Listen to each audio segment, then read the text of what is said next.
আমরা টাকা সেভ করতে সকলেই পছন্দ করি, এবং যদি সেটা হয় অনলাইনে তাহলে কেমন হয়? তাহলে অনলাইনে টাকা সেভ করার একটা অন্যতম ওয়ে হচ্ছে অ্যাবান্ডেন্ট কার্ড ইমেল। তো এটা কিভাবে করা যায়?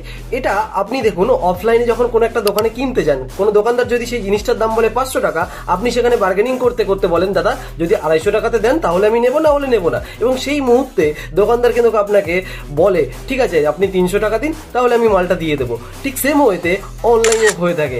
আপনি কোনো একটা ডিজিটাল প্রোডাক্ট সেলের বড় কোনো ব্র্যান্ডেড জায়গা থেকে যদি কোনো প্রোডাক্ট কিনতে যান এবং কেনার সময় অ্যাড টু কার্ট করেন এবং শেষ মুহূর্তে গিয়ে আপনি পেমেন্ট না করে বেরিয়ে আসেন, আপনার ইমেল অ্যাড্রেস, আপনার সমস্ত তথ্য দিয়ে লগ ইন করার পরে অ্যাড টু কার্ট করলেন এবং তারপরে বাই নাও অপশান থেকে যখন আপনি পে করতে চাইছিলেন, সেই পেটা না করে আপনি যখন বেরিয়ে আসছেন, সেই মুহূর্তে আপনাকে কয়েক সেকেন্ড বা কয়েক মিনিট পরে সেই কোম্পানি থেকে একটা মেল করা হবে ডিসকাউন্ট কুপন কোড হিসেবে, এবং এটাকেই বলা হয় অ্যাবান্ডেন্ট কার্ড। এবং এই পদ্ধতিতে আপনারা অনেক টাকা সেভিংস করতে পারবেন, বিশেষ করে ডিজিটাল প্রোডাক্টগুলোতে। এবং একটা সিক্রেট বলে দিই, গোডাডি থেকে যারা যারা ডোমেন কেনেন তারা এই পদ্ধতিটা ফলো করতে পারেন, 30% থেকে 25% ডিসকাউন্ট পেয়ে যাবেন।